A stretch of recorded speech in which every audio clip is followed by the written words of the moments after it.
Well, good morning, everybody.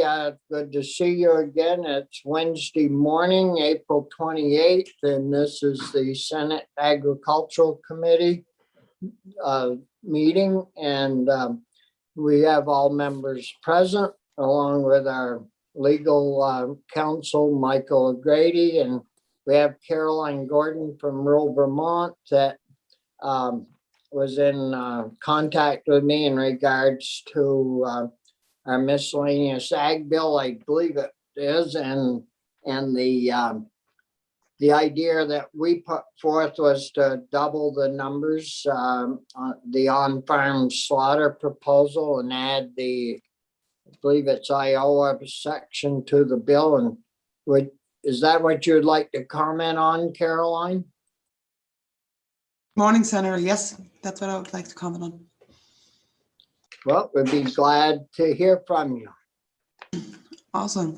Good morning, dear committee. For the record, Caroline Gordon, Legislative Director of Rural Vermont.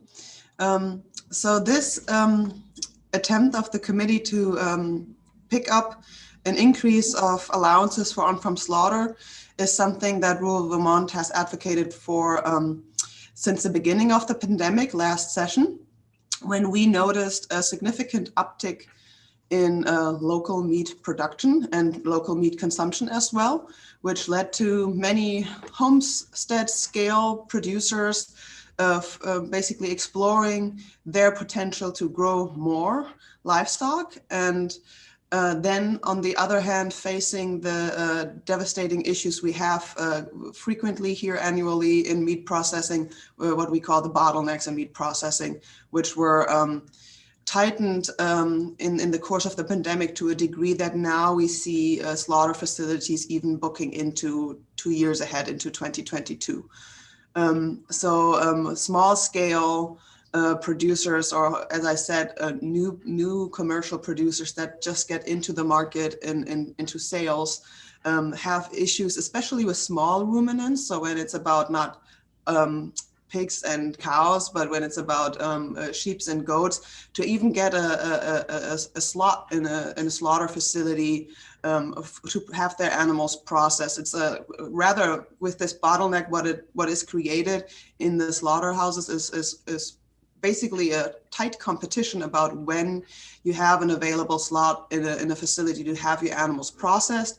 The slot you might get might be like early in the season, so that the animals you've raised might not be at like weight for slaughter that you've desired. And you might find yourself in a situation where you basically harvest an unfinished animal. So on-farm slaughter is, from our perspective, a mitigation tool in that regard, that it allows decentral meat processing and creates a direct-to-consumer market by allowing smaller scale livestock producers to have an itinerant slaughterer come to their farm, or also allowing consumers to have the skills to slaughter for themselves the animals that they've raised, and thereby, without needing the infrastructure, creating a market directly accessible, low entry barriers. But what we hear from producers since is that especially those that try to scale up fairly quickly, and I think it's self-explanatory, reach the limits of the current allowances. That is quite obvious for cattle, where there's 5 allowed cattle. You can imagine maybe even like a dairy farm that seeks to reduce herd numbers would reach five cattle fairly quick. 15 swine is also not that much. We have a constituent who is one of these homesteaders that scaled up, who immediately in season 1 of commercial production publicly announced to have outgrown these limits. And then we have another constituent from Sunrise Farm, Chuck Wooster, who has been practicing on-farm slaughter since the opening of this institutions for years, and every year hits the 40 sheep and goat limit, and is also thinking about business growth and whether on-farm slaughter has actually long-term sort of perspective for them. So that's all why this increase in allowances makes a whole lot of sense as a first step to really make this a more attractive institution. Also, maybe getting other commercial producers into utilizing this direct to consumer market, and then maybe also taking some of the pressure off facilities. And then the other issue that you're addressing with this proposal is, of course, the animal share language. I'm excited to talk with you about that. I had a chance to read it yesterday, and that is, of course, something where so there's language in the proposal about clarifying that it's legal that when producers pre-sell their animals, that it's basically legal for them in the end to distribute not a half or a quarter of the animal, but down to the cuts. And that's important because I'm not sure if the agency sees that that is actually currently already legal.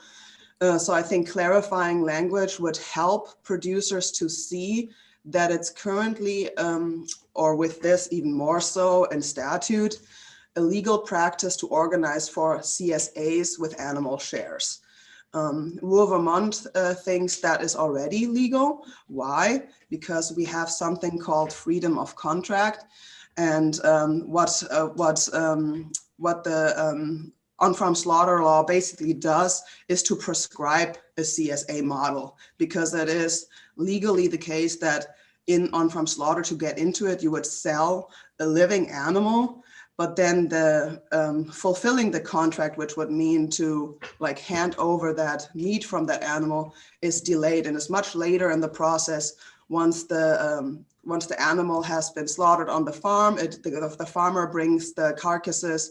And that's in statute. The carcass has to be leaving the farm in halves or quarters, but the law does not say that it's illegal to then later deliver the actual cuts to the customer. That's just gray zone, but of course that's what's happening, and that's what the agency already now tolerates. But because it's not in statute, we have the multiple owner regulation that we've put in statute 2019. That means, yes, we have in the law that the carcass is only allowed to be halved or quartered on site, but we also have multiple owners rule, which means that the farmer can sell the animal to an X number of customers, stating basically that it doesn't have to be exactly 4 parties sharing the carcass because we have a maximum of 4 quarters. It basically just means it's legally not allowed to butcher the animal on the farm. It has to be transported to an offsite butcher. And yet, because we have the legal allowances of multiple owners, it's practically legally possible for farmers to organize for these CSAs with animal shares, where in the sales contract, basically the farmer has some sort of system to organize how to divide up the animal in the end effect, and then after the fact deliver the cuts. But since we are, as you know, sometimes wrestling with the agency about implementation of the on-farm slaughter statute and outreach and education in particular, we're also, we tried to address these issues by collaborating with the agency on developing a guidance document that would basically state all this. And then have what a guidance document is basically a legal document where the agency puts in black on white on paper and legal interpretation that then helps producers to understand the law where it's like not exactly clear because it's not in statute. But the agency was not willing to go all that route with us, and we discovered that there might be different interpretations, especially in this regard. So we would very much welcome if there would be this clarifying language, because we do hear a lot from consumers and producers alike. We just had a survey in February that laid that out in detail, what the numbers are. There's great confusion about the law, and there's great uncertainty how to do it legally right. And this would help. I think this would help a lot to feel make producers feel more comfortable utilizing this. Yeah, thank you, Caroline. Are there questions from committee members? Tim, we'll get with you in just a minute or two.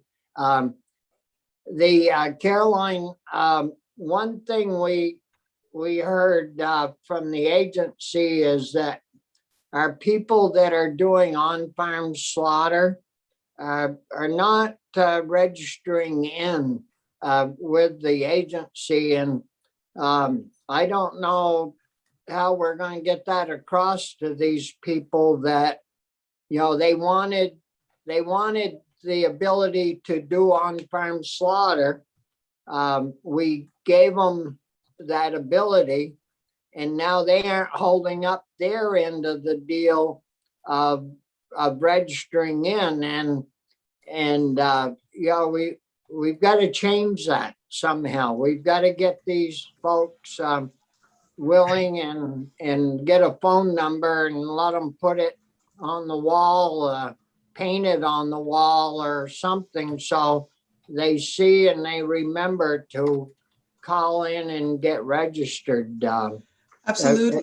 Absolutely. But if I may respond to that as well. So that's basically why in our advocacy for this campaign, we didn't approach you with further demands this session specifically, because that's also the signal we've heard from House Ag Committee that why would we want to improve this law when we don't see that it's utilized to its full capacity in data and in the numbers, in the registration forms. And that's why our approach was, okay, then what we need to convince the agency that it's, you know, Rural Vermont can advocate for these institutions, but we're not an administrative agency. We don't have the power to issue guidance. You know, Rural Vermont can say the law is this and that, but do people believe us that what we say is true and trust that the agency will not have a different opinion or enforce otherwise?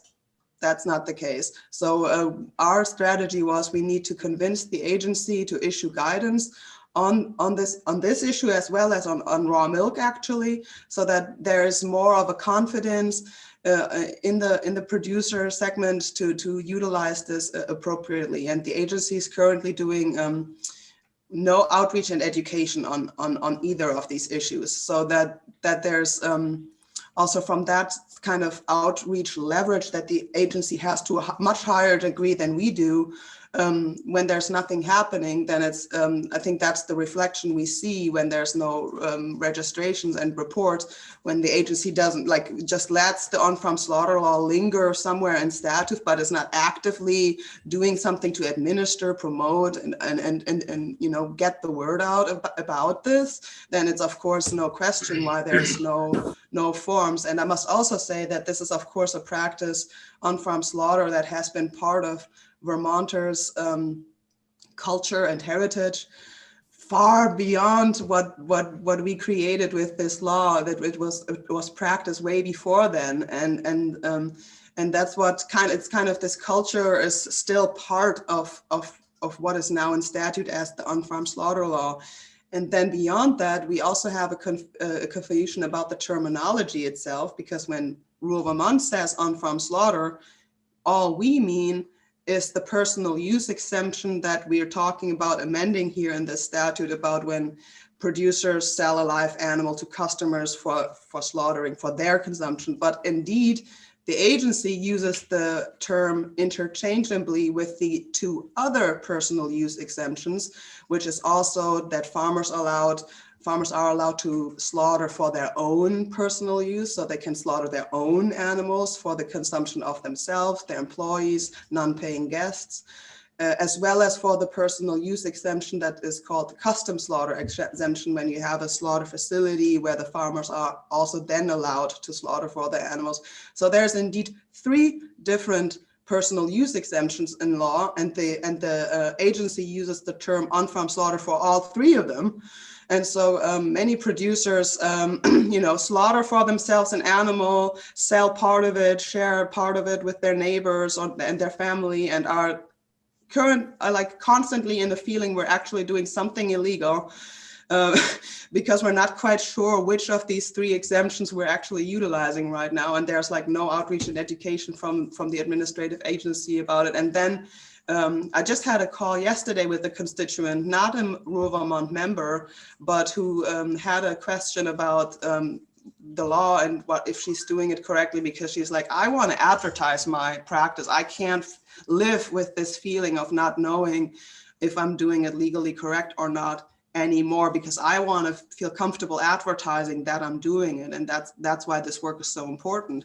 And she found Rural Vermont on the internet, and she called me, and I was able to guide her to the fact sheet that we have to try to create some of that comfort. But it's, you know, we're a 5-people organization, and we don't have a multiple $1 million budget. So it's a different scale and leverage that we have. Well, you know, Andrea, in previous years, you know, and I even believe you were with her in several of those occasions, said, well, if we get this passed, we'll do outreach and we'll do all these things to help promote this. And you know, the agency was beating up on us for even doing it. And now the outreach work isn't working out too good. And you guys, you're gonna have to put more effort into it and raise some money somehow to do that, because, you know, we expect people to at least register and follow the little laws that we do have pertaining to this. Yeah, I mean, we do outreach and education too. We have a supporter list of on-farm slaughter practitioners that is beyond the 200 members on that list that we inform about our advocacy, but also about the law. We organize slaughter and butcher workshops, multiple a year. We even were able to host one last year when it was pandemic. In full-blown pandemic, we did a socially distanced slaughter workshop on Wild Roots Farm. But here's what I'm suggesting is, if maybe even in this amendment, to hold the agency also accountable for their administrative role to implement legislation that was not coming out of their feather. I think when I talk about the need for guidance document, for example, I think that is something where we are running against the wall right now, and what would be tremendously helpful to constituents, and where I try to lay out why it's like basically impossible for us as Rural Vermont to issue something like that with the same decisiveness as the agency would, because as I said, constituents would not believe us in the same way about here's what the law is as they would believe the agency itself. We got the agency to agree to organize for a forum. So they will do what they suggested instead is to host a forum, which will be a Zoom call with a question and answer session. But of course, you can imagine farmers in the beginning of the growing season, lambing season, all that, the question, how many farmers will be really able to attend that Zoom call and feel comfortable asking difficult questions where they might feel they're doing actually something wrong or illegal, is not the same tool as having a written document that farmers can take at hand whenever they want, when they're planning their season, when they're doing their business planning, and where they can find the answers black on white on critical questions that are not in statute, and where they feel insecure. Can I bring my carcass to the butcher and deliver the cuts to the customers? Is that like legal, or do I have to sell a quarter to one party and just deliver that? Like that is what's needed. It's really a instructional guide, and we've drafted that in terms of we have to do our part. Rural Vermont has drafted that since we've been pushed back with the same argument you stated, Senator Starr, that we need to see the numbers and registration and reports. So our work over the winter was to draft a guidance document for the agency, share it with them, and be very open to the dialogue about where we have maybe different interpretations and flesh it out, but with the goal of bringing it to paper, and that was not successful. I must report. Well, we'll pick up on that and and move forward. Any questions from committee members? If not, we have Tim Smith with us, Caroline, and so we've got to switch gears and get on to our next project. So, Yeah, well, thank you all a lot. well, thanks for being with us, and we'll work on trying to get that clarification stuff straightened out. Yeah, thanks again. So good morning, Tim. Hello, Senator. How are you? Good. I don't know, Tim, if you know everybody, so we'll quickly introduce ourselves. Of course, you know me pretty well. Brian or Chris? Good morning, Chris Pearson, Senator from Chittenden County. Chris, how are you? Good, thanks. Hi, Anthony Polino, Washington County. Brian Collmore, Rutland County. I'm Brian. And Corey Parent from just up the road. Do you know him? You know Tim? I have, I've heard of Corey. I haven't met him before. Well, it's a blessing. And we have Michael O'Grady with us, Tim, who's our legal counsel and draft person. And we spend a lot of time with Michael. So Corey, we were talking about a miscellaneous ag bill, and he brought up the fact that he had this bill or this draft and was wondering if there was anything we might be able to do with it in our room, adding it onto something. And so we wanted to, Michael, our counsel, has reviewed it recently, and we wanted to get you in to explain, I guess, the importance of these changes that's on the back side of the document that Corey gave us, dealing with mitigation of ag land, and what the deal, what the purpose is, and what it would help improve, how it would improve the airport and wouldn't bother anything, and why are you having to jump through the hoops in regards to mitigation. So is there something that you could tell us in regards to what you're trying to achieve?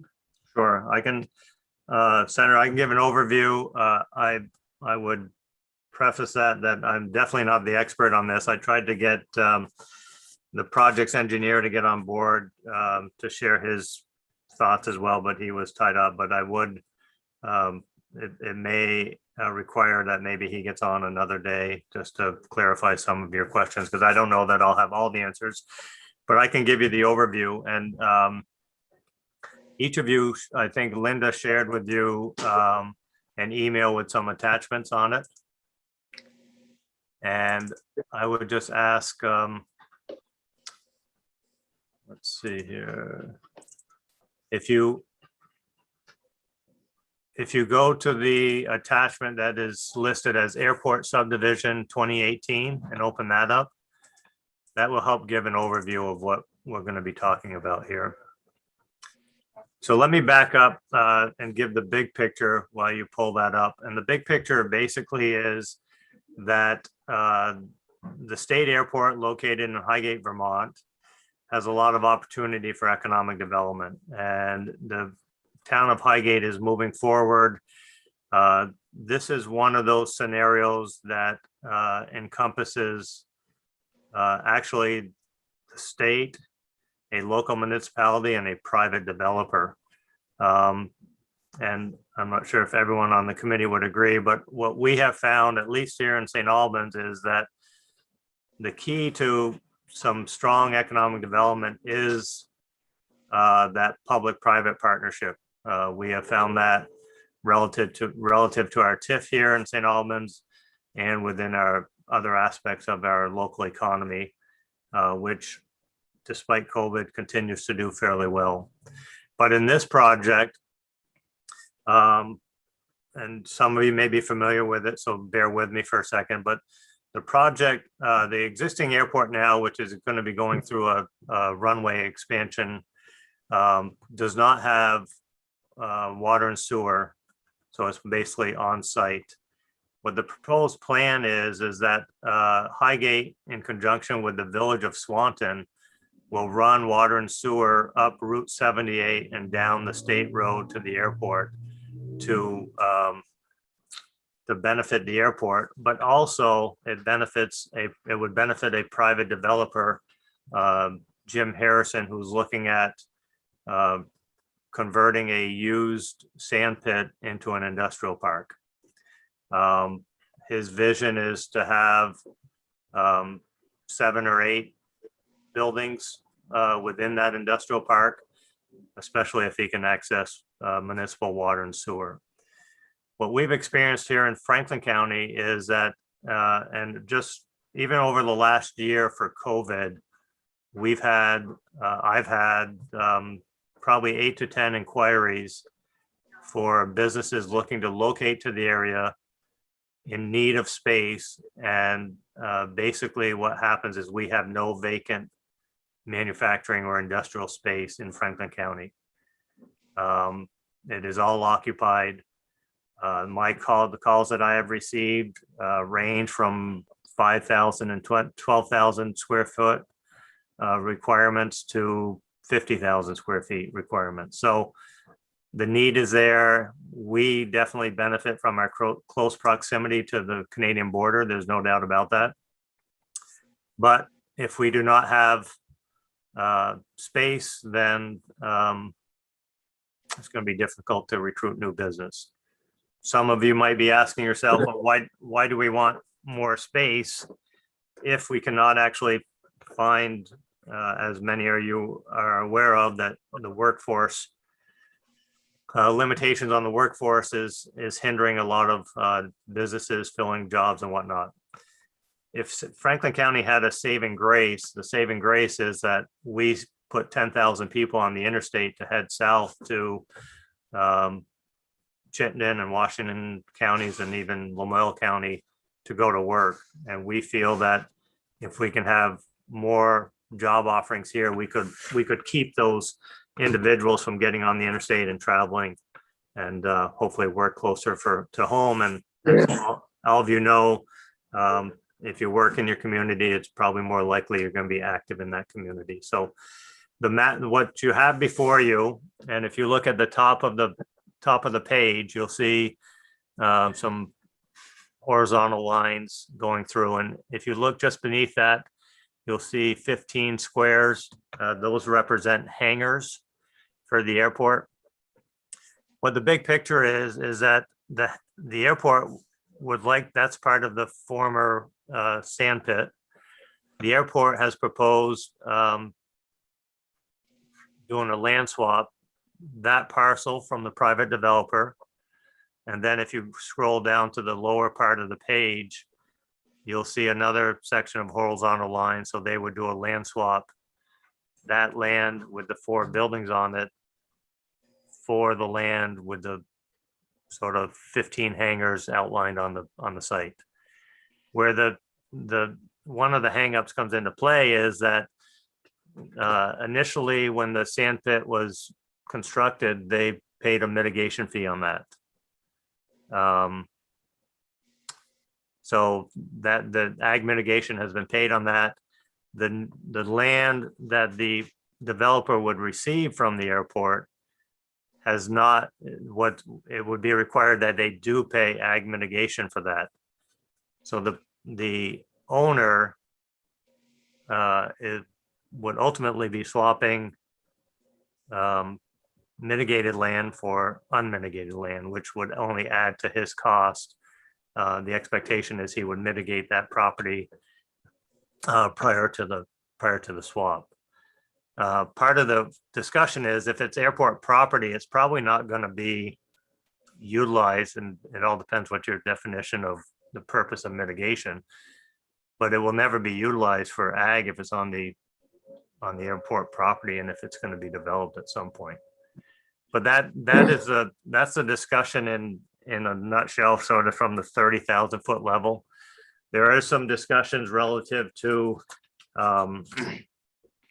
on-site mitigation. There's some discussion relative to the grade of the soils. There are some ag graded soils of an 8, which are expected to be mitigated, but from my understanding, 8 doesn't even get mitigated anymore, but that's an expectation. So that's the But big that- picture. Go ahead, Senator. Has that, I mean, I've been going by there for years, going to Swanton Limestone to pick up product. Yep. And I've never known that to really be farmland. Has it been used as farmland in the past? Do you know, Tim? I do not know the answer. I don't believe it has, but I can confirm that. I But mean, you're, well, go ahead. anyways, Chris or Brian? Brian? Thank you, Mr. Chair. Thank you, Chris.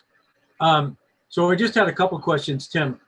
How many businesses, how many jobs, and does the 3-acre rule play into this? Are you even familiar with the 3-acre rule and the stormwater, the necessity for stormwater mitigation from that? I am familiar with that. I would say not extensively, but let me go to your first question. So are you asking how many jobs we think would be impacted here? Well, how many would you be adding? Yeah. Always a tough question. We can relate it to the St. Albans Town Industrial Park, which Corey is well versed in. I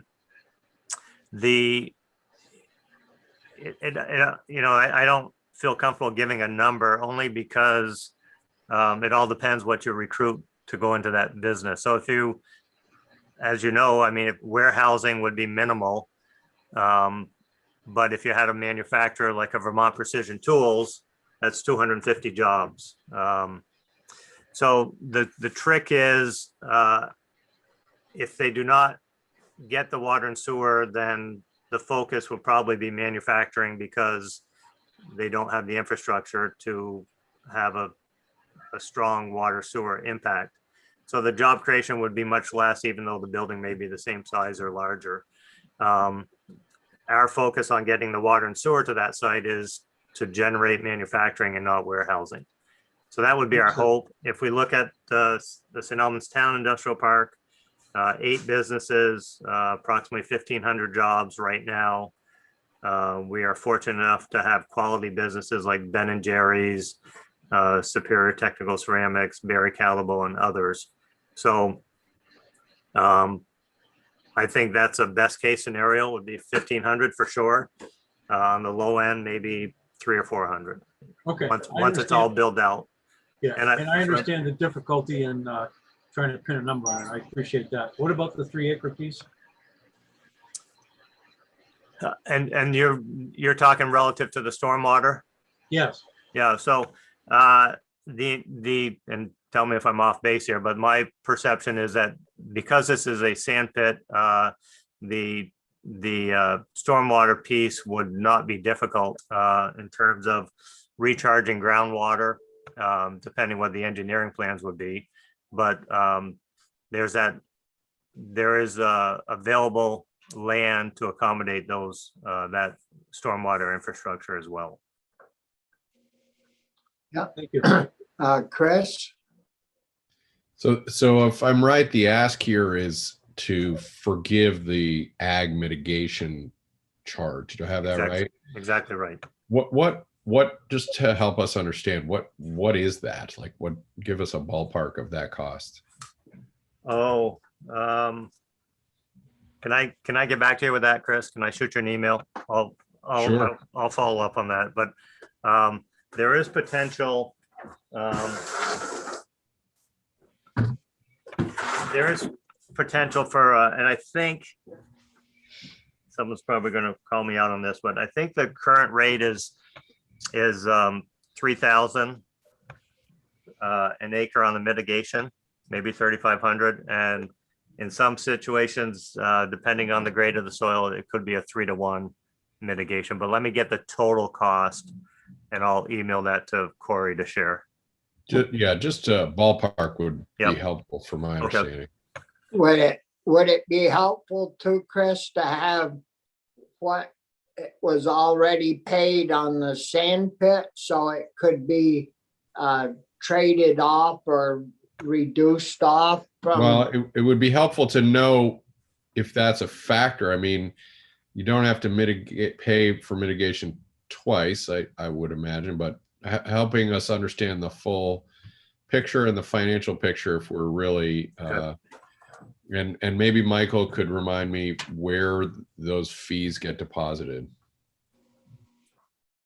I'll chime in too, Chris. When Tim told me to look into this, I reached out to AOT on language, and they have this issue at other airports. So even when they're looking, my understanding is even when they look to expand airport holdings for the state, that they're having to do the the state's having to do this mitigation. And, these are areas as they expand these airports, because the language I written isn't just for this Franklin County airport. It would impact all the airports across the state. And AOT was asking for that because they're bumping into this in other places. So they're hoping to, when we expand our airports, to avoid this cost, among other things. Tim, is that designated a free trade zone area where this airport is? It is not. Michael, did you want to jump in here and let us know how that is dealt with, or if it is even dealt with at any, has been dealt with at any other airports or state-owned land? I don't know any of the specifics as to specific projects, but just for framework, that certain development and certain subdivision of land needs an Act 250 permit when it's on primary agricultural soils. The developer, the permit applicant, has to engage in ag mitigation that will either involve payment of a fee or basically kind of swapping or dedication of land. If the project, the development or subdivision is located in one of the designated areas, the calculation of the mitigation is different and usually involves a mitigation fee. Senator Pearson, that mitigation fee is deposited into the Housing and Conservation Trust Fund for the purposes of that fund. And, there's a whole calculus for determining how many numbers of acres are going to be affected and what the ratio is going to be, and consequently what the fee is going to be. And there's even a formula for determining price per acre. And so it really depends on the details of the development or subdivision. There are some provisions that provide for flexibility or reduction. There's one for industrial parks.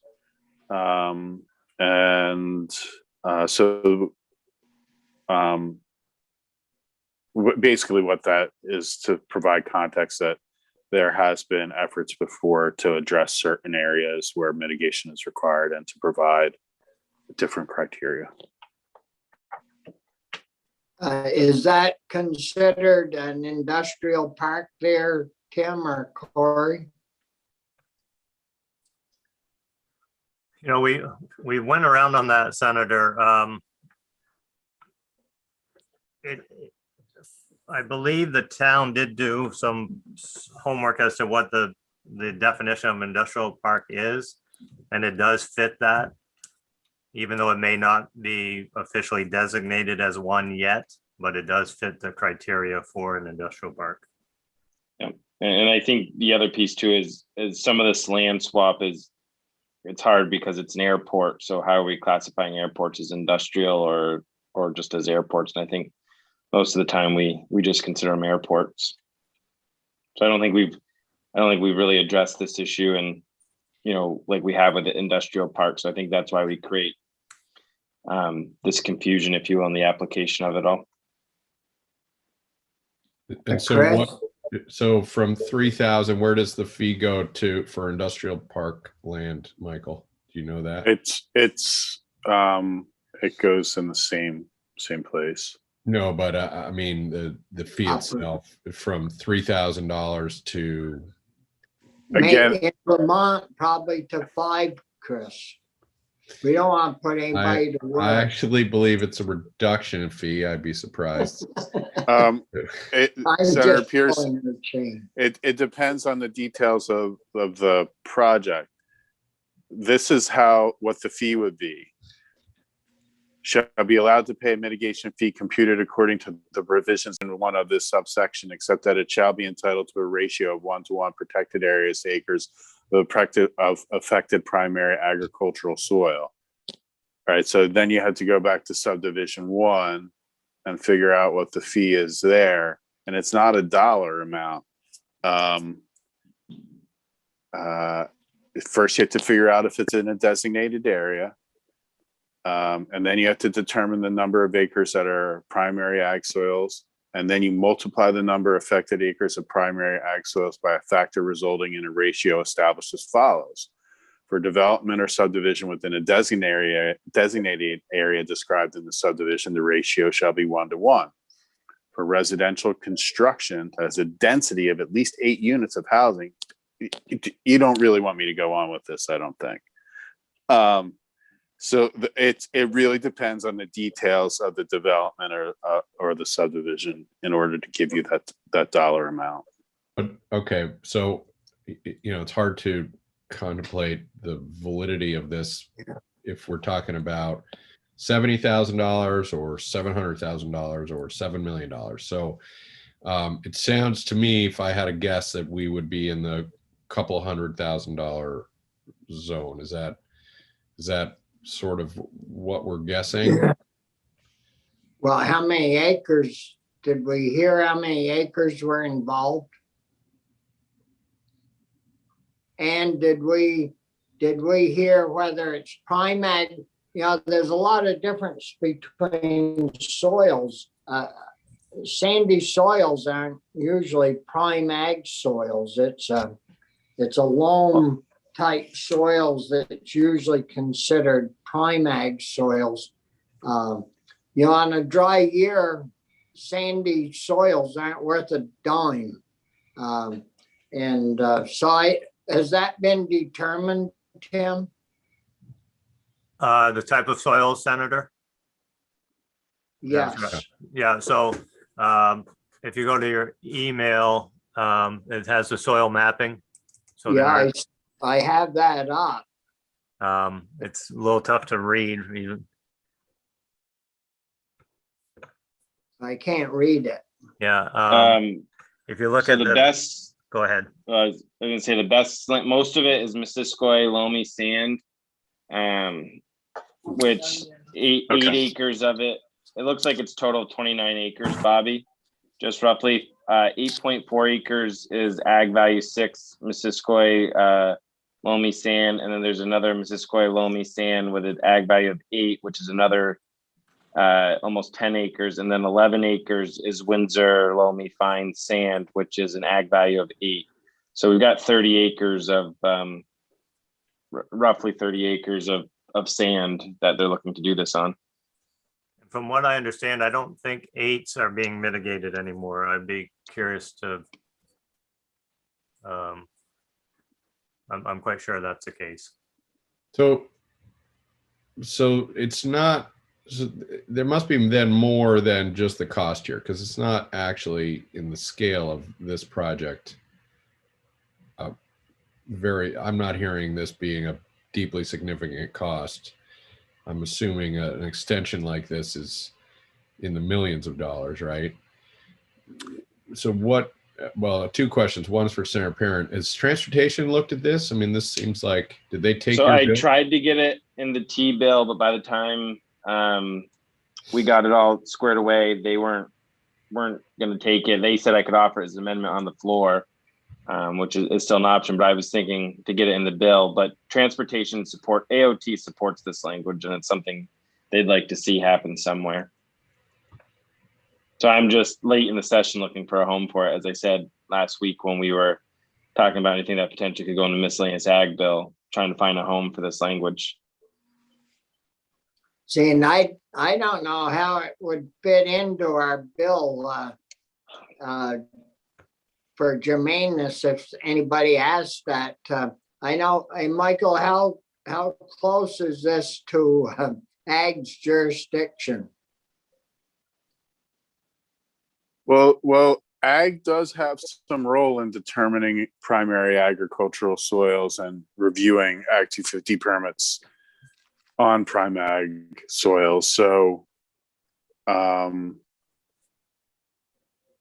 the AG does a lot of that as well. So that's you could make the argument that this is partly within the agency's jurisdiction. Well, it certainly,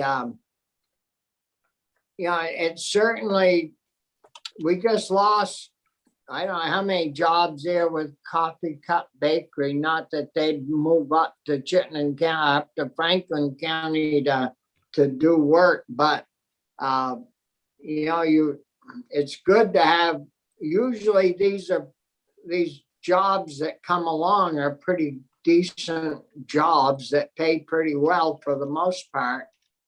And being like 4 or 5 miles from the border, with Canadians wanting to set businesses up in the States that run, the same as theirs do in Canada, like Troy, we're just a mile from the border, and we've got a Canadian outfit that's making flooring in our town that has a flooring company across the border, and it opens up a lot of markets for them. But I don't know if the committee feels comfortable taking something like this on or not. And if we've got enough knowledge so that we could take it on and make sense of it. Brian? Thank you, Mr. Chair. I do support the idea, and I think I'd certainly be willing to take it up, but I'm wondering also, doesn't institutions, the committee, have to do with airports? It's a state No, building. it's transportation. It is, okay. Because the capital bill is coming up, and I thought maybe you could slide it on that, but okay. Yeah, I'm checking all my angles, Brian. I know you well enough to know that's true. There's something too, Tim, what's the timing on this? Obviously, we'd like to do it this year, but is it something, that would impact the potential development if it was something we addressed early next year? Because I think the problem that I see, maybe getting some of the folks on the committee geared up, is we're done meeting as a committee Friday for this year. But I think with a little more testimony, we can sharpen the argument a little bit. But I don't know what you see as the timeline here. Yeah, I don't know that there is one, Corey. I think the conversation's been going on for a long time. I mean, there's been some fits and starts on this. And I think they could get to a conclusion if they can get by this, for sure. Okay. But I don't, the parks, the implementation of the park is going to be directed by the water. What's that? I was going to say the implementation of the park is going to be decided by the water and sewer. They're making good headway on that. I think they go to vote here sometime in the next 6 months as to the Highgate's role in the project. So, I think there's, I think that gives you some indication that things should be moving in 6 months. Yeah, and just for the other committee to know too, it's made it through both transportation bills, but the state is making $1 million investment of their own into the water and sewer here. It's a $3.2 million project. Another 600,000 or so was funded by a Northern Borders grant. And then the community is looking at their ARPA funds, but also asking the taxpayers to bond the rest of the project. So it looks like the community will still be responsible for about $1.5 million of it. And while it may not seem like a lot to a lot of big communities, Highgate's a pretty small community, so this is it's a big ask out of them to take this on. I'd just like to add one more thing, Corey, to that, is that when you talk timing in a project like this, where there potentially could be 8 new businesses moving forward, I just want to make sure everyone's on the same page relative to that. The park's not going to fill up in 5 years, it's not going to fill up in 7 years. This is when we look at an industrial park, we look at the long-term impacts. Many of you know Frank Coffey. I use Frank's analogy a lot, that we're not planting a garden for this year, we're planting an orchard for generations. So this is something that could set the groundwork for Highgate to have a strong economy for decades to come. So to fill this will be, it maybe 15 years, it might be 20 years, but at least you're given the generations that are coming up behind us that opportunity for a strong economy, local economy. So Michael, Corey was saying that there's about 30 acres of land, and can you see that land map to tell like how many acres are prime and how many acres are just sand?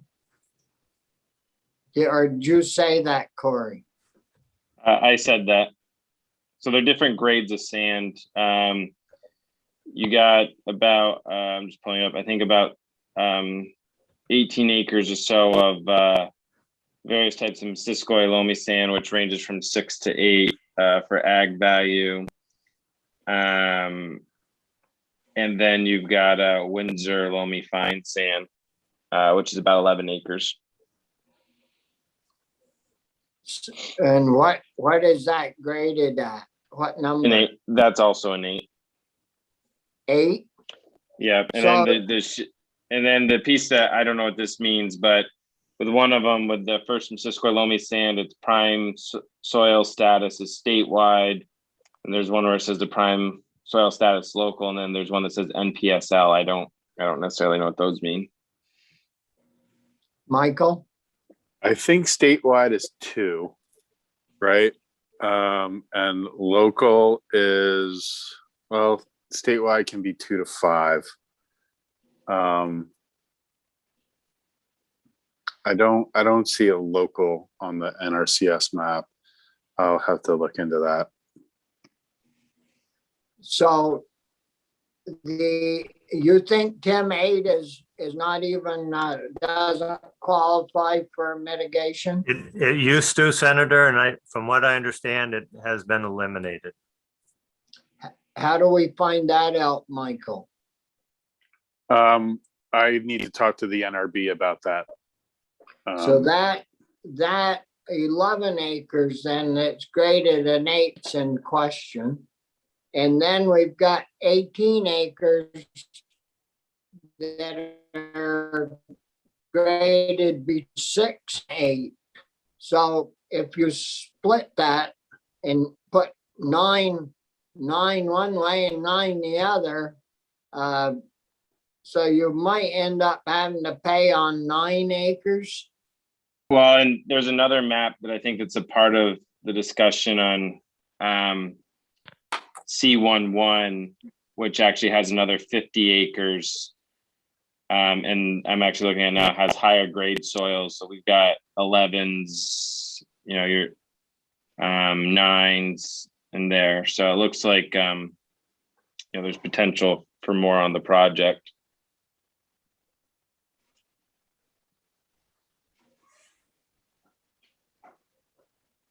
So where's the other 50 acres, Corey? I'm just looking at this other map that says soil mapping for Airport Technology Park. Senator, Senator, I can not- reach out. Sorry. I think 9, 10, and 11 don't require mitigation, right? Because they're unsuitable or difficult for crop production. They don't. They don't. So how does that work, Michael? Because if, I would assume is the higher they go, the more useful they are for ag soils, or do we work it the other way? It's the other way around. 1 and 2. Okay, so then- would be- 1 is prime, and then Yeah. 2 to 5 are statewide with different types of relative values. And then Alright. 2 to 7, and then you get to 8, which is limitations for crop production. 9, difficult to overcome and are usually considered unsuitable for crop. 10, difficult to overcome and unsuitable for crop. Okay. So Because this one that's how- gets more into 6s and 5s then to go that way. yeah. So, Senator, what I was going to suggest is, let me track down the engineer and get his estimate. It goes to Senator Pearson's question for what the better understanding of the financial impact. Let me track that down today, and I will forward it through Linda or Corey to share that hopefully by the end of the day. yeah, I think that would be helpful because we might not be talking about very much money here. And on the other hand, not knowing, it could be a lot of money. So, Yep. but you got those grade numbers now, so, and what they mean, so that would help determine a price. Okay. So there are other questions for Tim? Did we get it figured out who is gonna pay this mitigation? Is it the state paying this VHCB, or who's paying who for I think- this? Because think it's part- state land, right? Yeah, I think part of the discussion is that if they do the swap, the state wants the developer to pay the mitigation fees on that. And the argument the developer's making is, well, the land you're getting, we already paid the mitigation on that, so it should be, we should each have an equal piece of the pie, because the ag mitigation that you're getting, or the piece of land you're getting, has already been paid for. And it's the state's initiative to make this happen, so. Boy, that's one hand working against the other. I usually get hold of the rope with both hands to pull the wagon. I don't have one pushing backwards and one pulling ahead. God, it's really a screwed up process, I'd say. You do your wagon that way, when you're pushing your car, you got one hand pushing backwards and the other hand on the bumper trying to pull it frontward. I bet you don't get very far. Well, anyways, Tim, if you could get Bobby, I'm also sending a note to Trini over at AOT to get a little more color on why they'd like to see the language and present that to the committee as well. So I'll see what she says. Yeah, because, we got about 2 more days and we're out of business. Okay. Yep. But I think, well, we'll see how we can progress. And if worse comes to worse, you could try doing an amendment on the floor, which would be quicker and faster if we could get it, if you can count to 16. But anyways, any other questions for Tim, or to look into or not? If not, get the numbers back to us, Tim, through Corey or Linda. Anthony's got a question, I guess. Yeah, it's a comment really. I like the idea of doing development on it near airports. It makes a lot of sense for a lot of reasons. My thought or concern would be that if we're talking about this applying to all airports, you may end up having to deal with the folks down the hall, virtual hall, when it comes to, making this kind of change. And, the bill could end up down in the Natural Resources Committee room if we're not careful. Yeah, they don't want any building at all down there. But they won't Just a look at thought. it either. Take them a year to get to look at it. That wouldn't be too good. Right. Everybody be moved from, maybe we should do that. They moved from Franklin County over here to Orleans County. We can make decisions faster than most. Bobby, this will help create jobs for Richford. I know that Richford's near and dear to your heart. They don't have an airport though to put it there. Yeah, I know, but have it Highgate's closer to Richford than Burlington is. I don't want to offend anybody, but we've already got a place there looking for 25 people and I know, can't even get them to fill out an application. I know. And they're willing to pay them to fill out an application. No, it's kind of rough finding workers, but anyways, sorry to hold you up earlier, Tim, but you caused that by not being on the screen and Caroline being there. I said, well, we may as well get her on and out of the way. So I understand those repercussions. I have no problem with it whatsoever. yeah, that damn payback's always a bummer. Can I just put sorry, Senator. Go ahead, Tim. I know this isn't your germane to your committee, but I just want to reinforce this whole job piece. I think that needs to be a priority for your discussion next term. Corey doesn't know, and maybe Corey knows this, but it's not public information yet. But there's a lady on our board who runs nursing homes and rehabs, and she announced yesterday they'll be closing their nursing home with 42 beds in it that's been open for more than 40 years because she cannot find help. And when you start looking at the demographics and where our senior population is going to be going over the next 20 years, going from 110 to 120, a place like this is instrumental in quality of life for sure. So I don't have solutions other than I think the high schools can be a valuable resource for educating kids about career choices, and that college is not always the end all. We had great success with Kathy Lavoie, many of you know, when she did the internship program and workforce investment board on a local level. And that's what I would be advocating for, is we need more resources on the local side to promote career education. So I know that gets away from ag a little bit, but if you can keep that message with you, that'd be great. We are putting a lot of money into tech ed and retraining people. Got like 40 slots open that we're going to pay for LPNs at BTC. I don't know what kind of help your council member or board member, what kind of help they're looking for, but it's not just Franklin County, it's everywhere. That's for sure.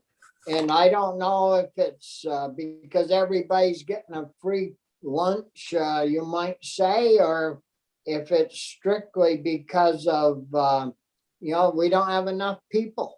And But it's a real bummer. Indian Head Plywood, Columbia Forest Products in Newport can't run a second shift because they can't get enough help Yep. to because it's on production. So it goes from one section to the next section, and they can't get enough people to open the line up. And the military helmet outfit up here that in Derby, MFA or- I mean, it's really bad. And Yeah, yet you see all these people, you go to Walmart, not that I've been there lately during the day, but you go up there during, my wife comes back and tells me place is full of people in midday. What the hell? They all working at night? I don't believe it. I don't know what they're doing. And, but they aren't working, that's for sure. And, I think we'll even pay them. Well, haven't we got a retraining program going on through Vermont State Colleges at CCV for basically free, just to get them to go? Yeah, there's a couple manufacturing programs that they've had difficulty finding people to take the course. Yeah, I Yeah, don't know. there's no easy answer for sure, but I just want to reinforce the urgency and the crisis that I think we as a state are going to be facing here in the next 5 years. Yeah. Well, there anything else, questions for Tim? Well, get those numbers to us, Tim, and we'll do what we can to help Corey get something done here. And not that Bobby. because he, Bobby, I just talked to an email back from Trini, and I'll send it around, but she said Middlebury's airport, so this is where they have concerns for other airports, has a lot of hangar development that our folks are interested in, but on ag land, and most of those soils would require that same mitigation, and the same with the Coventry Airport. They're seeing delays in development at there, so that's in your neck of the woods. So, and then they got other airports across the state that have similar issues. So, while the Highgate one might not be, from AOT's position, the most pressing, they're definitely seeing this concern at other airports as well. yeah, we're in Newport, that our airport's a free trade zone place, and yeah, it's if the border ever gets opened up really good, it would take off, like a house of fire. So anyways, Senator, one last comment. I don't want to put any pressure on you, but for Corey to find a home for this is crucial to his reelection in a year. So just keep that in mind. well, to hell with him, he never votes with me, and he'll run away and doesn't offer any testimony. Like I said earlier, payback's really bad. Sorry for my tardiness, and thank you all for your time. I appreciate it. Yeah, thank you, Tim. Good seeing you and Good seeing you. working with you again. Take care. Bye. Bye.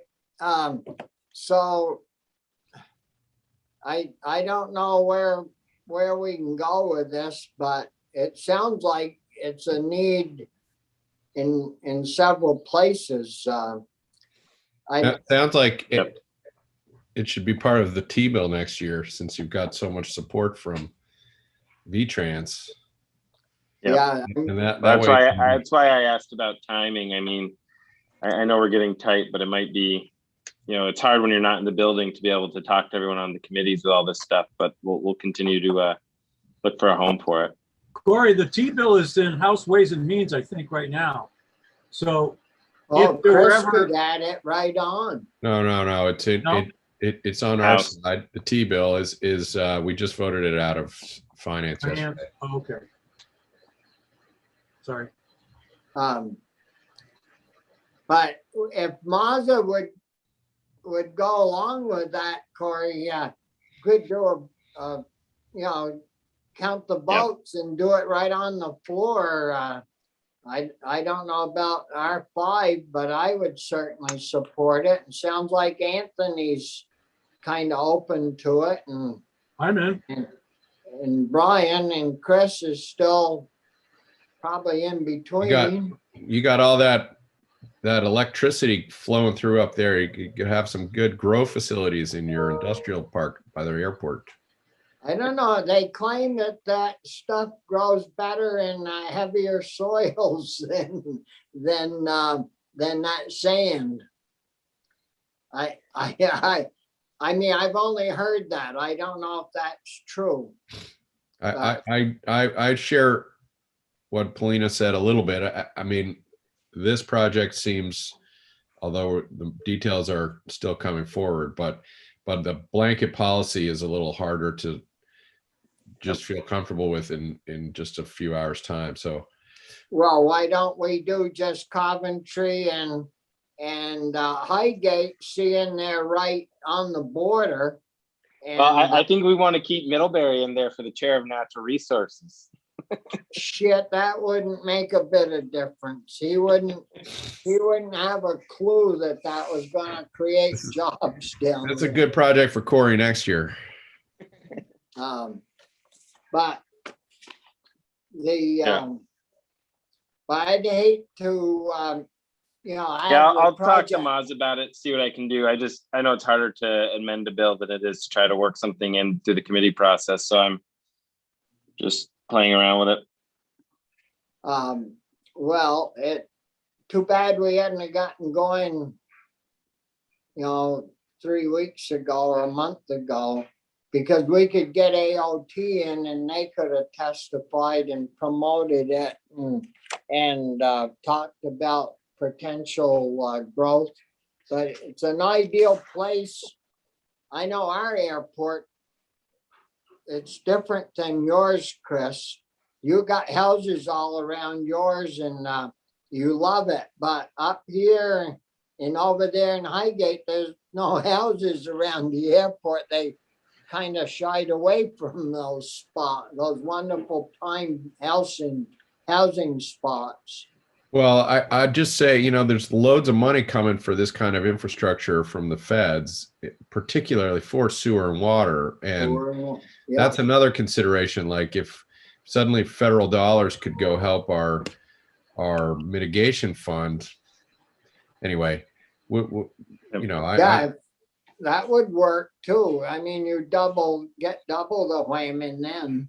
Well, and when we talk ag land conservation, I don't remember Highgate's number off the top of my head, but St. Albans Town and Swanton are actually some of the which are bordering communities. Just Swanton's right on the border, and then on the other side of Swanton, St. Albans Town. Swanton's almost 40% already conserved, and St. Albans Town's almost 30%, including the prime ag soil. So, I've had conversations with Vermont Land Trust. They've already conserved a lot of the land that needs to be conserved up in that part of the state. That also will eventually run into that issue, as well as when you go to develop, a lot of times you have to conserve land within that area. And if it's already conserved, you know what I mean? It will just increase the price of that conservation. Right. A victim of our own success. Yeah. Well, if those figures come through, get them to us as soon as you can so we can get ready. Yep, I will. So do we have anything else on the agenda where we need Michael? Not to my knowledge. I think we're all good with drafting. I didn't know, but maybe on this we would need some drafting, but it was good to have you with us, Michael, for the background knowledge in that. So I think if you've got other things, Michael, you've got to be doing, we can excuse you and Okay. and thanks a lot for hanging in there with us this morning.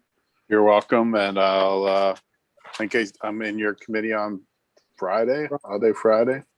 Well, at least for a while, we got to get we gotta get, that stuff straightened out and with the agency, if there's any changes, we need to do that, so. Sure. So I'll try to Yeah. have a call with USDA tomorrow to figure that out.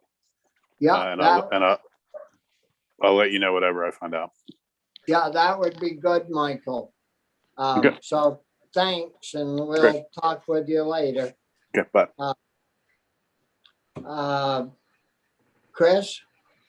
Well, so I hope we can talk about S100, but related to that, I guess when you guys got the money for the local food incentive into the budget, there's that program language is not there. And I've been wondering about this, and now it sort of makes sense. So remember, we had a sort of staging where once a school established a basic threshold, we'd give them 15 cents a meal, then it bumped to 20, then ultimately to 25. So that scheme is not in the budget. And I can only imagine that the chair is a little leery of something like that would be, an ongoing obligation. But do we worry about that? Should we, it was just brought to my attention. You've got the money, and, presumably AOE and the agency can figure it out, but we haven't. But they're gonna get all this food from through the federal program. Which is why it's so important to try to get it in there now.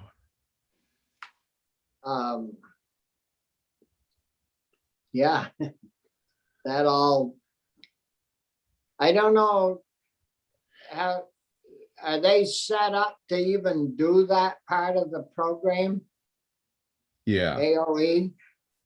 I believe so. And so, I mean, you tell me the conversation, but having been around the chair of approps enough, I can imagine that she was reluctant to set this up in an ongoing way, but you guys came up with one-time money. Is that part of it? Well, yeah, and to get it started, I don't know, the money's sitting there, but it's going to add for meals. So why Yeah, couldn't no. they? But I think the premise from where I'm coming from is that we signal to our farmers, this is a market for you, and that's at odds with one-time money, and so that kind of comes to a head with whether or not we try to put the money in, or do we do it in session law. But that does, I think, does everybody understand this tension? And I don't know. I mean, there's a strategy piece to how do we deal with your afternoon committee, Mr. Chair? It seems a little, it's unclear. In other words, correct me, they put money into the budget, a certain amount of money. Is it technically, is that money directed at like next year or the year after? In other words, theoretically, on a practical level, these payments will have to go up over time because there'll be more local foods being bought. So it seems like it's hard to do it with a one-time thing for that reason. In other words, you have to anticipate the costs going up. If they put in so many dollars this year, are we going to spend those dollars this year? Or are we not going to achieve the goal of spending those dollars this year because we haven't reached the local purchasing guideline? The money is to go to hand out to local schools to help purchase local foods. The incentive part, we didn't really talk a lot about if you increase your up to, go up to a higher level, then you get 25 cents. And if you increase up to another level, you get, I think it went to 40 cents or something more per meal. I But you think had to this, do that through years. There's years, you couldn't jump ahead. So the first year was 15 cents for participating schools per meal. And so that's what we funded. That's the estimate is we have backed that up with an appropriation. and I don't know. I don't know if we have to be, that isn't in S100 right now, right? Correct. So, As I understand it, at Jane's request. well, we pulled it out of the S100 to load it into the approach bill, which we did, but we didn't. We put the money in, but no language. I'll talk with her this afternoon to see about if there's any way we can tuck that language in there. Okay.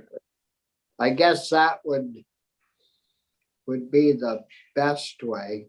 And see what she says, because I mean, she's right up to her ears in, in this, and I try to be as low keyed as possible and still get this stuff done without doing a lot of demanding. And Well, and I know you do, and you do a good job, and she's good to you and to our committee. I know that is a big difference. Every time I've ever asked her for anything, she sort of is immediately into two buckets: one time and ongoing. And this is what we have attempted to set up is a ongoing. What you've been able to wrestle with her is a one time. The thing I think is our most compelling selling point is this is rural economic development, and we will spend millions of dollars on all sorts of schemes that Economic Development Committee and the governor and others come up with to help businesses and blah, blah, blah.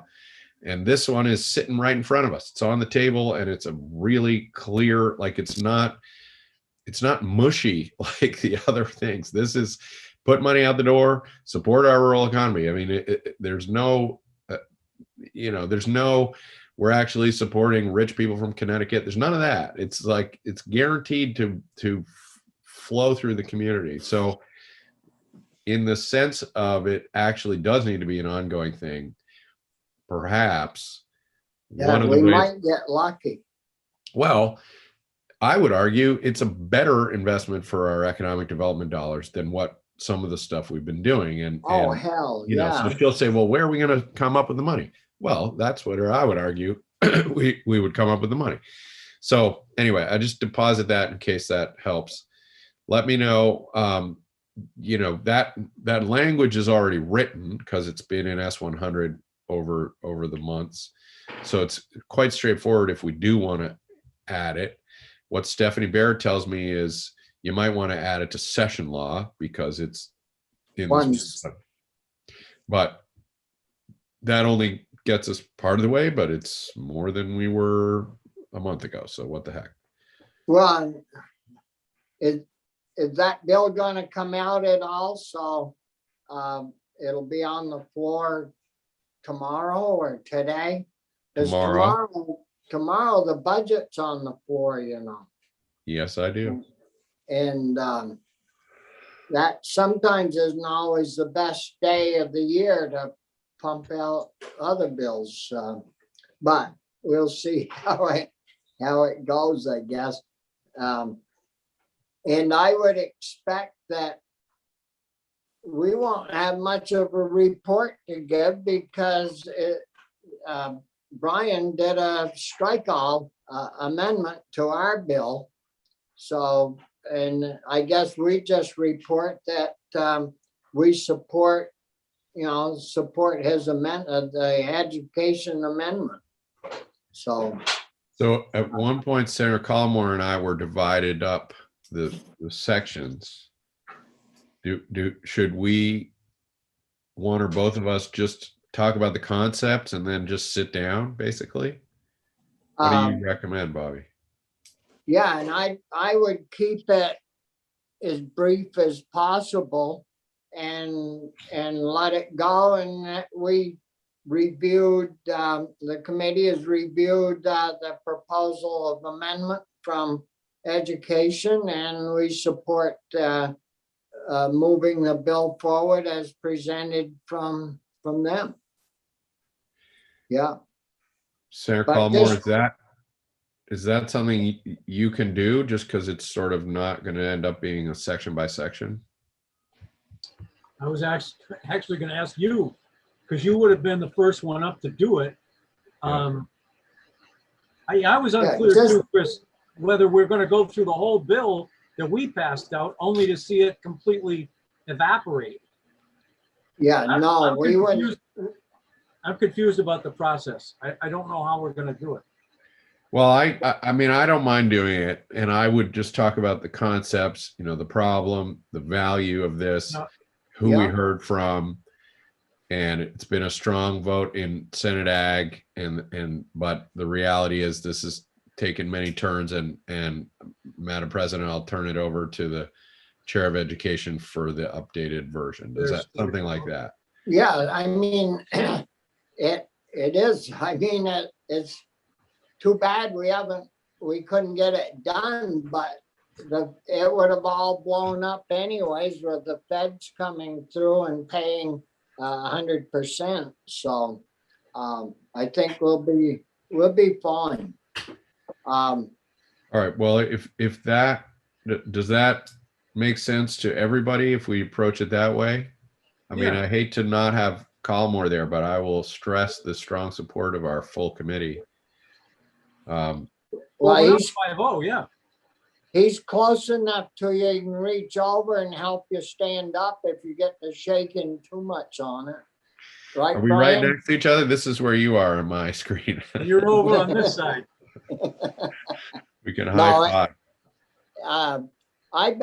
I bet we'll get good support on the floor for it. We would have gotten pretty good support if they hadn't tinkered with it, I think. Senate Finance delayed it for a year at Chair Cummings' request, and I was like, okay, I mean, we've already just got a year because the feds gave it to us, and it's June, and we're passing an S bill, so How'd the vote go? It was everybody. Well, Brock wasn't in the room, but other, I don't know if, so that's a fair question. He was not there. But he hadn't But I raised think a big issue. I think he would support that if Corey did. Oh, he voted against it though, didn't he? No. Corey- No. Corey voted- Terenzini voted against the compromise in the end. I thought I would get him back on live instead of his picture if I said that. No, Corey seconded the motion. But I'm sure he'll talk with Senator Brock but no, we got 1, 2, 3 and Probst pumped it out with the money, with some money in it. And so, no, I think we're in good shape.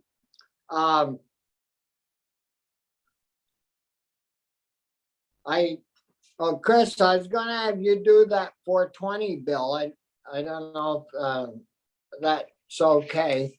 I think so. What else is in there? The rest of it, what did the House, I'm forgetting what the House sent us, but I'm happy to do it, sure. A whole bunch of stuff. Michael, I'm sure will do a little side by side or something. A lot of it And- was just technical stuff, Chris. It really wasn't controversial. Yeah. And I've No, got I to do the 434 right before the budget tomorrow. And Well, we're Jesus, how many bills we got? We got 2 coming up tomorrow. Yeah. S100 and 434. Yeah. Yeah, I think I'm reporting on that from the from the Appropriations Committee. But now everybody will be waiting for to get the money bill, so we'll see how that goes.